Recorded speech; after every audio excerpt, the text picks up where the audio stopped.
Olá, bem-vindos a mais uma palavra oportuna, um tempo de reflexão e de inspiração para a sua vida.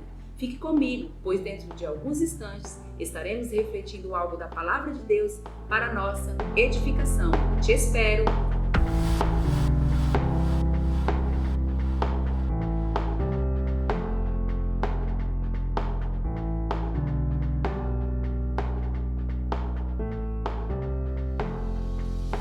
Olá, graça e paz, voltei. O nosso tema dessa semana é Deus me conhece por completo. E o nosso texto está no livro de Salmos 139. Acompanhe comigo. Senhor, tu me sondas e me conheces. Sabes quando me assento e quando me levanto. De longe penetras os meus pensamentos, esquadrinhas o meu andar e o meu deitar, e conhece todos os meus caminhos. Ainda a palavra me não chegou à língua, e tu, Senhor, já a conheces toda. Tu me cercas por trás e por diante, e sobre mim pões a mão. Tal conhecimento é maravilhoso demais para mim. É sobremodo elevado, não o posso atingir. Para onde me ausentarei do teu espírito? Para onde fugirei da tua face? Se subo aos céus, lá estás. Se faço a minha cama no mais profundo abismo, lá está também. Se tomo as asas da alvorada e me detendo nos confins dos mares, ainda lá me haverá de guiar a tua mão e a tua destra me susterá. Se eu digo às trevas, com efeito me encobrirão, e a luz ao redor de mim se fará noite, até as próprias trevas não te serão escuras. As trevas e a luz são a mesma coisa. Pois tu formaste o meu interior, tu me teceste no seio de minha mãe. Graças te dou, visto que de modo assombrosamente maravilhoso me formastes. As tuas obras são admiráveis, e a minha alma o sabe muito bem. Os meus ossos não te foram encobertos, quando no oculto fui formado e entretecido como nas profundezas da terra. Os teus olhos me viram a substância ainda informe, e no teu livro foram escritos todos os meus dias, cada um deles escritos e determinado quando nenhum deles havia ainda. Que preciosos para mim, ó Deus, são os teus pensamentos, e como é grande a soma deles. Se os contasse, excede os grãos de areia. Contaria, sem jamais chegar ao fim. Tomara, ó Deus, desses cabo do perverso. Apartai-vos de mim, homens de sangue. Eles se rebelam insidiosamente contra ti, e como teus inimigos falam malícia. Não aborreço eu, Senhor, os que te aborrecem? Eu não abomino os que contra ti se levantam? Aborreço-os com ódio consumado. Para mim são inimigos de fato. Sonda-me, ó Deus, e conhece o meu coração. Prova-me e conhece os meus pensamentos. Vê se há em mim algum caminho mau e guie-me pelo caminho eterno. Então, amados, esse salmo vai falar sobre a onipotência de Deus. Deus tem todo o poder. E também vai falar sobre a santidade de Deus. Deus, ele é um Deus separado de tudo que é indigno e impuro. E aí o primeiro ponto que eu quero já destacar é um Deus que me conhece profundamente. Sobre a onisciência de Deus, do versículo 1 ao 6. O Salmo vai falar sobre esse atributo do Senhor, né? Então, quando Davi fala aqui que Deus nos sonda e nos conhece, e ele fala que ele examina e esquadrinha os nossos corações, o significado da palavra esquadrinhar é o que? É peneirar, é procurar algo em todos os cantos e lugares, palmo a palmo. Então, o Senhor, ele nos sonda de uma maneira que nada escapa aos seus olhos. Ele peneira todas as áreas das nossas vidas, né? Ele nos cerca por todos os lados. Então ele conhece nosso pensamento antes mesmo de nós falarmos. Nós pensamos, ele já sabe o que nós vamos falar. Às vezes a gente não fala, né? Mas Deus já conhece nossos pensamentos, né? Então, ele sabe tudo ao nosso respeito, sabe dos nossos caminhos, dos nossos sonhos, nosso trabalho, sabe o que nós fazemos no nosso trabalho, sabe o que nós fazemos quando nós estamos só, quando nós estamos com o nosso telefone, sem que ninguém esteja vendo. Deus conhece. Deus conhece a mim, Deus conhece a você. Sabe as intenções dos nossos corações, né? Ele conhece cada detalhe da nossa vida. Até mesmo conhece mais, sabe mais sobre nós do que nós mesmos. Esse é o nosso Deus poderoso. Então nós não precisamos esconder nada dele.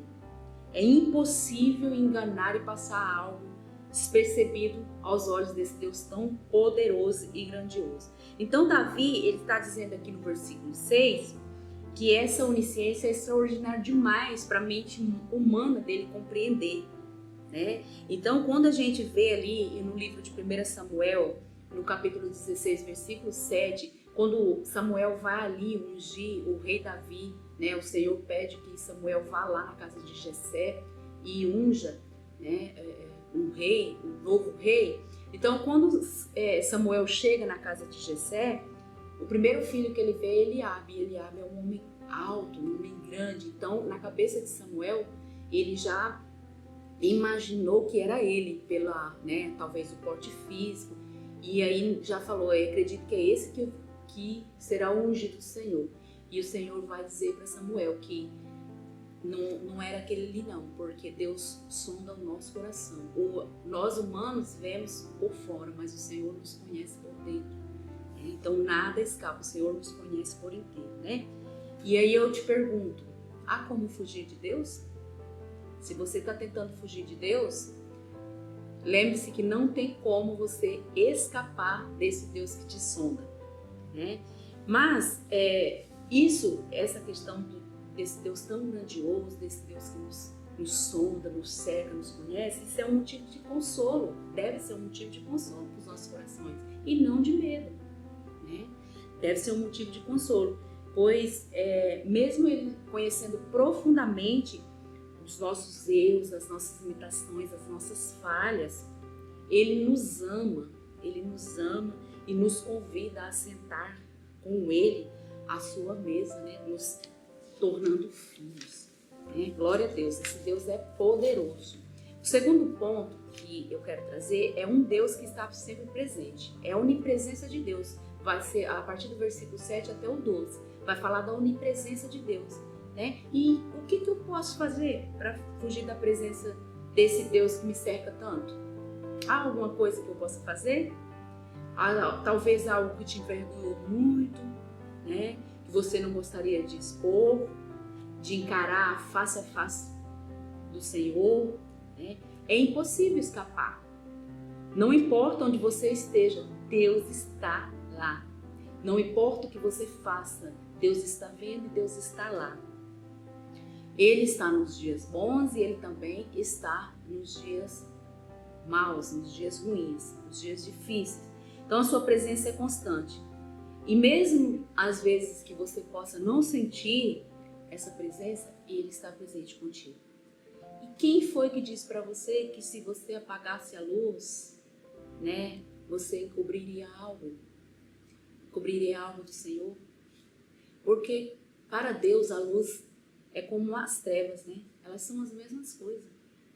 Então nós vemos que o Jonas, né, teve um chamado, uma ordem do Senhor para ir para um lugar e ele tentou ir para outro lugar. E aí nós sabemos o que aconteceu, né? O Senhor esteve lá no barco onde ele estava tentando fugir da presença do Senhor, né? E precisou passar por um momento difícil na sua vida para ele entender que Deus é onipresente, Ele está em todos os lugares. Até mesmo lá dentro do peixe onde Jonas estava, o Senhor estava lá com ele. Então não tente fugir da presença do Senhor. Não tente fugir, porque o Senhor te sonda e o Senhor sabe onde você está. Amém? Então, o terceiro ponto, nós fomos criados por Deus com propósito. Vai falar aqui sobre a onipotência de Deus, sobre o poder de Deus quando Ele nos criou, versículos de 13 a 16. Então, você já parou para pensar como que nós somos tão perfeitos, como que o ser humano é perfeito, todos os nossos órgãos funcionam na mais perfeita harmonia, né? Nós fomos criados assim, com muita perfeição, cada detalhe da minha vida, da sua vida foi planejada por Deus. E será que algo feito com tanto amor, a imagem e semelhança de um Deus tão poderoso, viver, passar por essa vida sem nenhum propósito? Será que foi para isso que Deus me criou e criou você? Nós fomos criados com propósito. Desde o início, quando você é apenas um embrião, né? no ventre da sua mãe, Deus esteve contigo em todo o tempo. Você tem valor, você tem propósito. E o que você está fazendo com algo tão precioso que Deus criou, que é a sua vida? O que você tem feito com a sua vida? Né? O que você tem cuidado da sua vida de forma que glorifique a Deus em todas as áreas da sua vida? Né? Então Deus nos criou com um grande propósito, tudo foi planejado por Ele. Né? Nós fomos criados para desfrutar da presença dEle. Uma vida vivida para a glória de Deus. Uma vida vivida para a glória de Deus. Então valorize quem você é. Você é precioso, você é preciosa demais para dispersar a sua vida, né, com coisas que vão perecer nesse mundo, com coisas que não glorificam o nome do Senhor. Então Deus acertou demais quando Ele me criou, quando Ele te criou, quando Ele nos criou. Ele nos entristeceu aí no ventre da nossa mãe. E que poder é esse? Glória a Deus, que poder é esse, amados? E o quarto ponto é um convite à entrega e à transformação. Então aqui nos versículos 17 a 24 vai falar exclusivamente da santidade de Deus. Então o Davi aqui, no Salmo, diante do pecado, ele vai se posicionar fortemente. Vai se declarar inimigo daqueles que pecam contra Deus. Nós não podemos nos acostumar com o pecado, mas quando ele se posiciona aqui, falando que ele com ódio, ele odeia, ele está dizendo o pecado. Nós não podemos nos acostumar com o pecado nem nas nossas vidas, e nem na nossa volta, com a nossa família. Nós não podemos, nós somos do Senhor, nós somos a luz do mundo. Nós não podemos nos conformar. Então, quem nasceu da água e do Espírito não se conforma com o pecado. Jesus, ele orou por nós ali na oração sacerdotal. Quando ele pede, ele vai dizer assim: Pai, eles estão nesse mundo, mas eles não são desse mundo. Em João 17, ele vai dizer assim: santifica-os na verdade, a tua palavra é verdade. Ou seja, nós precisamos nos santificar através da palavra de Deus, porque é a palavra que vai nos santificar, que é a palavra que tem poder para salvar, para curar, para libertar. Amém? Então, Deus é santo e nós não podemos aceitar a rebelião do pecador contra Deus e nem nos rebelar contra Ele através do pecado. Então, o pecado em nossas vidas nos afasta da presença do Senhor. E nós fomos criados com um propósito. Qual é o propósito da nossa vida? Viver na presença do Senhor, viver uma vida que glorifique ao Senhor. Então, aqui, Davi ele vai terminar esse salmo com uma oração pedindo ajuda a Deus, para sondar e examinar o coração, ou seja, examinar a mente dele, e como também as suas ações, ou seja, o seu caminho. Então, ele reconhece aqui que sozinho ele não poderia trilhar esse caminho da vida eterna. Então, primeiro ele se posiciona contra o pecado e depois ele pede ajuda para o Senhor sondar o coração dele e ver se há nele algo mal, e ajudá-lo a trilhar o caminho da vida eterna. Então ele pede ao Senhor que revele se há algo mal na sua vida e conduza pelo caminho. Nós precisamos deixar Deus examinar os nossos corações, amém? Para que Ele possa nos conduzir pelo caminho que nos levará à vida eterna. E o que é a vida eterna?